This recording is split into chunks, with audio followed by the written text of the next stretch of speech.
Hello, everyone. Welcome to Unified Purpose, the podcast where we share inspiring tales of compassion, resilience, and community spirit.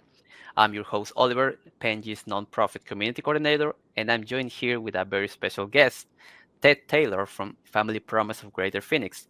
Thank you so much for joining me today, Ted. It's a pleasure to be here. Thanks for inviting me. I appreciate that. So to start off, can you tell us a little bit about yourself and your story with Family Promise? Sure. So I'm a small town kid. I grew up in a little town by the name of Globe, Arizona, a little mining town, and was always kind of driven to make a difference in the world. And I always wanted to figure out ways that I could do that. So um, I worked really hard out of college to be successful as a businessman, but I had very little joy in my life. And it was primarily because although I married my high school sweetheart, my wife and I were unable to have children.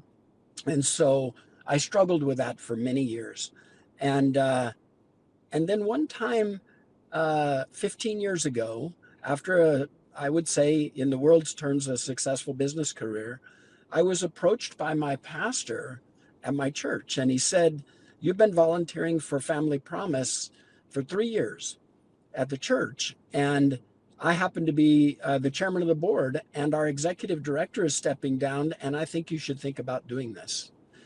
And I had never ever thought about a nonprofit as something I would do. Working with families who've lost their homes is basically working with single mothers. I'd never done anything like that. I'd never raised money for a charity like this. I had never dealt with children because we didn't have our own.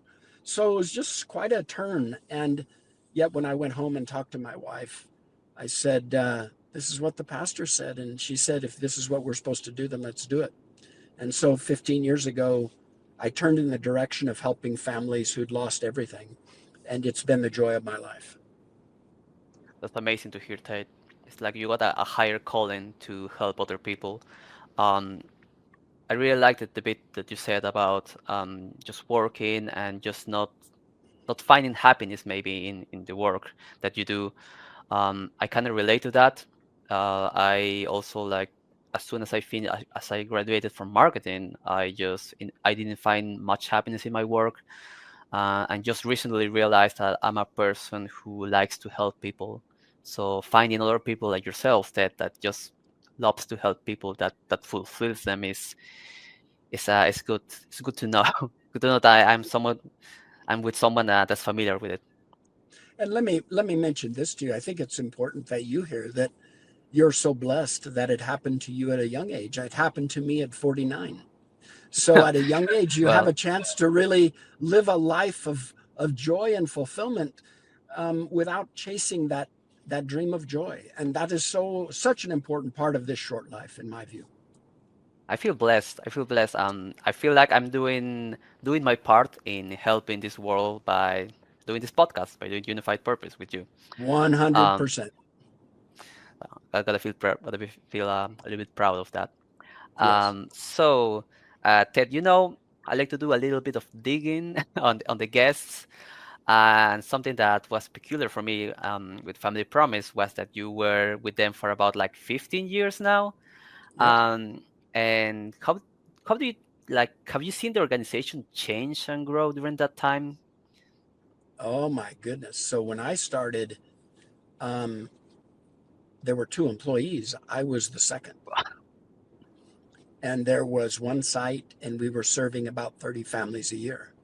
I mean, just to give you magnitude, we had no money at that time, zero. In fact, we had a balloon payment within 8 months of my arrival of $80,000, and Wow. and I'd never raised a penny. So um, in that time, we have grown into 5 sites serving over 400 families a year.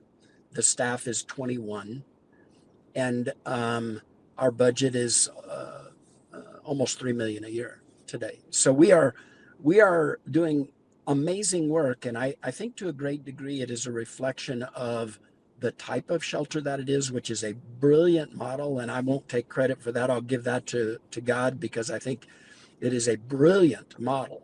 that is untouchable anywhere in the US for how best to solve big problems in society is the model that Family Promise is, which is asking the community to partner with us, providing bedrooms for families who would never have a home. That's incredible to hear. So yeah, I heard about how Family Promise. Um, it's like a community effort to help those in need, and it's Exactly great to right. hear. It's great to hear that only two people started it, and now it's like a lot of people, a lot of communities, a lot of families coming together to help.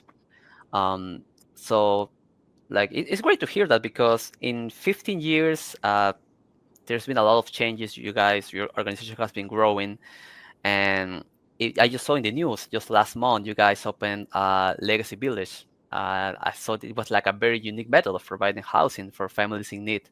Can you tell us Yeah. like a little bit more about that? About using the ocean containers? Yeah, I mean, it was a circuitous route, meaning it was not meant to go the way it went. We were going to build a dome for housing 100 families a year who have lost their homes. And then COVID hit and the dome was not Oh, buildable. So we couldn't build it, but we had investors that wanted to make it possible. So we asked the investors if they would permit us to shift from a dome into a container housing village because we had a relationship when we were going to build the dome. We had a relationship with a container builder who was going to build the bathrooms and the showers and everything inside the dome. So we asked if they would move the money toward a container housing village, which we had never built. One had never been built for low income families in the Phoenix area. And they said yes. So it has been 1.5 years of building, 2.5 years since from the original vision, but 1.5 years of actual building. And we got occupancy in May the 20th. And so we are moving families in. It is really amazing. It's beautiful to say the least. And it's built like a tank. So though, containers are actually better built than your own home because they're solid steel. They're built not to leak. They're built, the gates are so strong you can't get through them. So they're very secure. We actually had to bring air into the containers, they're so sealed. So we had to put vent systems in the containers. So it's a totally different way to build. And I do want to say this in fairness, we had no idea what it would look like when it's done because we had no model. And when they're done, they're 640 square feet, 2 bedrooms. They're really ample in size and scope. And so we have enough for 8 family members per unit. That's wow. really amazing. Yeah. Oh, I thought there were only going to be like a one family per unit, but so eight? That's So more we, than I thought of. yeah, often we are doing cohabitation. So we've been doing this at other sites. If you want to make housing affordable, sometimes it's sharing that makes it affordable. So we've been demonstrating that model for 13 years in bricks and mortar, and now we've built it in containers, and we are demonstrating it in a container village, which is much more cost effective to build than sticks. And do you feel like this model of using containers can be expanded upon? For example, let me tell you a little bit about here. I'm from Peru, a country in South America, and here there was this project of using these ocean containers, but to build hospitals. They built like a large street made of various containers, and there were like hospitals for dentistry and stuff like that, skincare, and I feel like it has potential maybe for Family Promise to maybe expand upon this idea. How do you feel about Well, that? 100%. In fact, I would argue that's exactly why we built it. Is we wanted to demonstrate that we could build it. We wanted to learn how hard it was. We wanted the community to see it so that they would be confident that it's not going to look trashy, it's not going to look bad, and we did all of that. And so now our next build, our intention is to go to 21 units, Wow. which will cash flow. Now we build these villages. Our intention is to build them on congregational land, meaning churches, synagogues, mosques, but they own the land. We have 75-year leases. So the idea is we're building in partnership with the congregation to provide housing for those who would never have housing. And the beauty of 21 units is that we can cash flow it, which means it will not be a cost to the organization. The actual facility is self-sustaining. That's why we did it the way we did it. That's incredible to hear. Ted, you told me how these congregations host families, but I also read a little bit about how Family Promise also shelters family pets, which isn't something you often hear about. How did this initiative get started and what inspired it?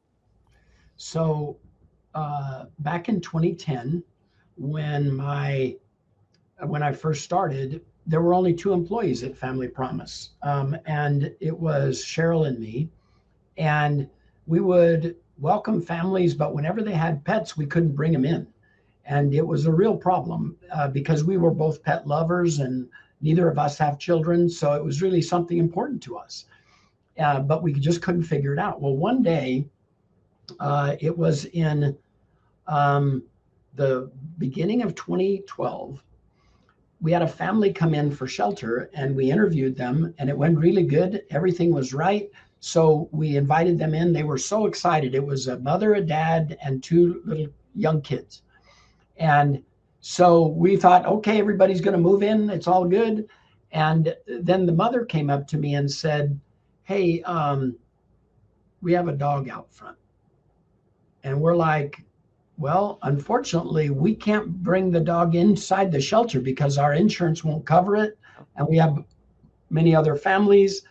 So it's a real predicament, but maybe we can get a foster. We had a board member who was willing to foster while you're in shelter. And the family walked out of the shelter in tears. And I Wow, remember thinking at that time for both Cheryl and I, it broke our hearts because you realize that the number one risk that a family has when they lose their home is they're going to lose their children.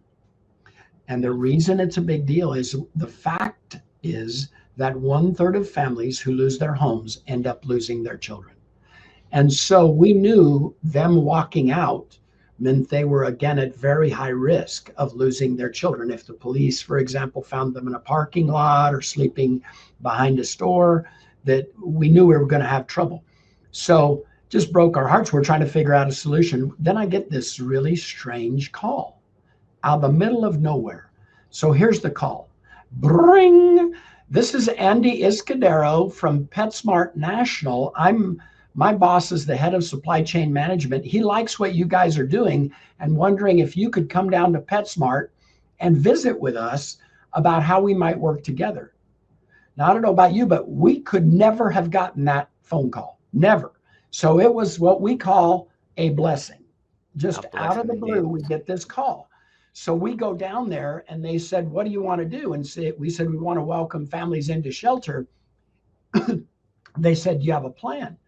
We said, no, we really don't have a plan, but we've got an apartment that we maybe could convert into a pet sanctuary. They said, do you have a budget? We said, no. And I'm telling you the truth. They said to me, we're doing it. We're going to help you do this.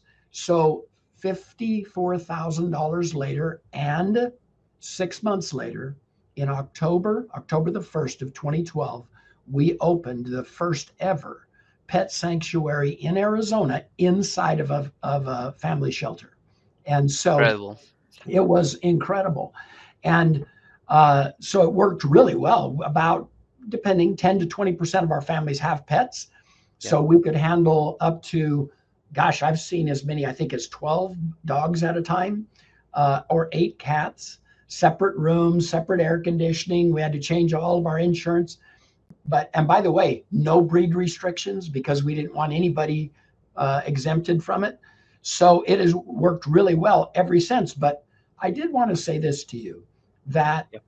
later in 2013, in the spring of 2013, we thought we were living really well, that we could have this sanctuary. Well, the head of supply chain management had been promoted to be president of PetSmart National. And he called me up it was April of 2013. And he said, hey, Ted, I want to let you know I'm going to your national meeting in May and announcing that PetSmart National is going to offer to build sanctuaries for every family promise across the nation at no Wow. cost to Family Promise. Wow. So it was equivalent to about a $6.5 million promise. So that's what has happened. And now Family Promise has pets all over the country in shelter. And we also have other family shelters that are now welcoming pets because of what we started. You So guys are it's pioneers. absolutely amazing. Yeah. Yeah, that's what like caught my eye. I know like families there are a lot of family shelters around the country, but one that accepts pets, one that is working with PetSmart to have these dogs, have these cats that they have been with their families for years. Being part of this shelter is just amazing. It's just like you said, it's a blessing. It's a blessing Now to be in that shelter. let me say it just a little bit stronger than that. Families, if you don't welcome their pets, they won't come into shelter. So really, they're not going to take that final step with pets of giving them up. They it's too much pain on the children. So they choose not to. And so really welcoming pets, I'm encouraging all shelters across the country. We want you to take pets because it for both, by the way, singles and families, because if you do not take pets, they will not come into shelter for the most part. Yeah, it's a too big of a risk. Too big of a risk. Too big of a risk. So Ted, now that you guys have been doing this program with the pets for about a couple of years now, how do you think has changed besides just being more national with the PetSmart promotion? I would say that we've learned that pets are difficult. And let me give you an example. We didn't realize that puppies are way more complicated than adult dogs. We had no idea. I'll give you a couple of stories really quick. Yeah. One time we go in the pet sanctuary, the staff, because we heard a lot of noise. Our offices are right next to the sanctuary. So we heard all this noise. We go over there and there's no adults, it's just the kids. And they've let all the animals out to play in the living room. And and they thought it was wonderful. But the truth is you have to be very careful. So we had to implement adults have to be there. If you're ever going to be in the kids can't be in the sanctuary without the adults. But puppies are especially difficult. Puppies have a different schedule for going to the bathroom, and it's way less controllable. So we learned that when a family comes in with pets, if they have puppies, we better be ready for them. We still take them, but you have to really be prepared. The smell and everything else is tougher. The other thing I want to say to you about pets is oftentimes the families with pets have either the breeds that people consider dangerous, like, for example, Staffordshires, which are pit bulls, Yeah. German Shepherds. Um, we've had 7 Chihuahuas at a time. Wow. They're nice dogs, they're not considered dangerous. But why is this important? Because the insurance companies don't want to insure the dogs that they think of as unsafe. They're Oh. not unsafe, they're family members to these families. And so we've learned that by welcoming all breeds, it brings many more possibilities for these families. Otherwise, you're asking the families that have some of these breeds. By the way, the reason sometimes they have these breeds is for protection Oh, because yeah. they're afraid. And so being able to accept those is super important. So we've learned that. So we've learned a lot of protocols in the process. The other thing, I just to make you laugh, we learned that dog barks, especially high pitch, go through walls really easily. So we had to put like a 4 wall deep sound wall Oh my between our God. offices and the sanctuary to stop the noise. So it is something we never anticipated it would be that bad, but we wanted to do it. We did it for all the right reasons, so we got it done. I think it happens that when one dog barks, the other one Exactly. starts, and then everyone Exactly. does, and a lot of Exactly. noise. Yep. So It's just crazy. we've learned a lot, but about again 10 to 20% of our families have pets. We're still recognized for having pets. We love it. We, by the way, our staff is allowed to bring pets into the shelter themselves. They can get some new friends too. Exactly right. So Ted, keeping up with the pets team, I know you mentioned dogs, I know you mentioned cats, but what's like the wildest or the most strange pet you've seen so far? So we've had many reptiles. Um, Reptiles are yes, of okay. course. So we have not had a snake, but we've had many lizards. And Hmm. so we had a Boy Scout group build a reptilian shelter inside Yeah. of the living room of the pet shelter. And so the beauty of the reptiles is, we didn't know much about reptiles at all, but what we discovered is that they're like family to those families as well. You know, reptiles are actually personable. We had no idea. They're just like lizards, but they actually really enjoy them. And so we've learned that pets come in all forms: birds, reptiles. Like I said, we haven't had a snake yet, and the staff Yet. is worried about that, but we will take a snake. We've had many rabbits, just so you know. Rabbits are good. So, and then we had what was it? Slowpoke the turtle. We've had a few, Yeah. uh, Tortoise, yeah, turtles. things like that. Oh, well, that's great to hear that the animal shelter is continuously growing. You're going to have a jungle in there in a couple of years. Who Exactly. knows?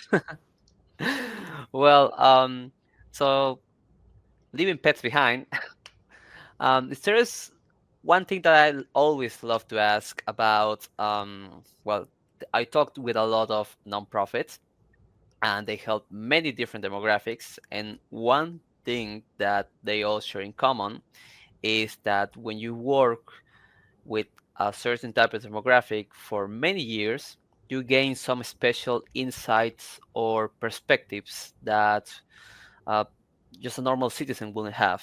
So, Ted, now that you have here our audience listening, what is that one insight or perspective you wish more people understood about family homelessness?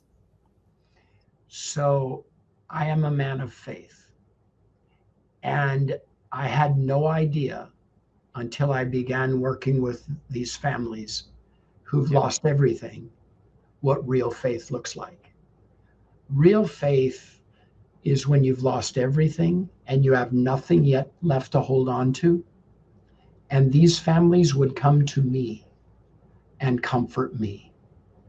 When I was having tough times, when I was struggling with an employee, or maybe we're struggling to raise money, they would comfort me.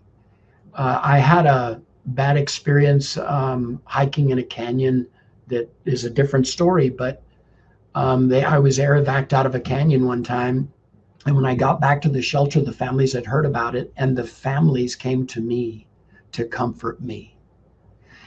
What I've learned is that true faith comes when you give up on yourself to the degree that you have to trust in something greater than yourself.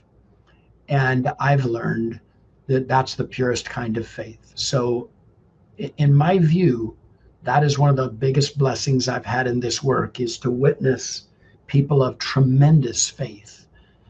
You know, I'm blessed. I have so much in my life, and whether it's work or family or whatever, and they've lost so much, and yet they're demonstrating their faith to me. So I think it's beautiful. I think that's the most important thing I could impart. That's uh, that's beautiful, Ted. Um, I also have being honest, I'm a person who never had a proper definition of faith, and I think you've given me one. Just letting go, having someone out there that even in my lowest moments, I know they'll catch me if I'm falling. Yep. It's great to hear. Yep. And for my last question, Ted, and we are switching to a more hopeful vision of the future. What do you see Family Promise doing in the next 3 to 5 years? You have any big projects in mind or goals you're especially excited about? Yes, I think that two things. I continue to believe that the family promise model is the most brilliant model ever developed to serve families. I deserve no credit for that. I think it is divine that this model came. And the reason I say that is because having the community help us solve homelessness by providing bedrooms and food is infinitely more scalable. We can serve way more people than we could ever build enough buildings to serve, and they want to help. So I would argue that's at the heart of the future of this country. If we want to solve big problems, ask the community to help. That's what Family Promise does. And they choose to help. By the way, no cost to us, no cost for food, no cost for bedrooms. We need to do more big solving through the faith or through the community. By the way, this faith community is not allowed to proselytize. They can just walk their faith. They cannot try to convert our families. So what happens is we solve magnificent problems. So that's number one, is I think we need more community involvement in the big issues of our day: homelessness, poverty, violence. We need the community involved. That's number one. Number Yeah, two, we will never build enough housing to handle the lack of affordable housing in this country. So my belief, and is we are leading this charge, is educating families how to share housing, and how to, and we are actually building housing that is for purposes of sharing. We are building that housing today, and our goal is to work with congregations all over this country to build housing on their properties that will allow families to share and thereby make them cost effective, where they will not be overly burdened by housing costs, where they can participate in their families' lives, they can stay out of homelessness, they can have resources to buy clothing, buy food, buy extracurricular activities like we want to buy in our life. So I would argue the real solution to homelessness yeah, is community. It's not. amazing. It's not building things. It's community. Okay. That's great to hear, Ted. And with that hopeful vision of the future, we'll wrap up today's conversation. Thank you so much for sharing the work Family Promise is doing and the impact it's making in the community. For anyone listening, if you'd like to get involved, whether by fundraising or volunteering, you can check out the links in the description. As always, thank you all for watching, and Ted, thank you once again for your time. My Goodbye. pleasure. Thank you.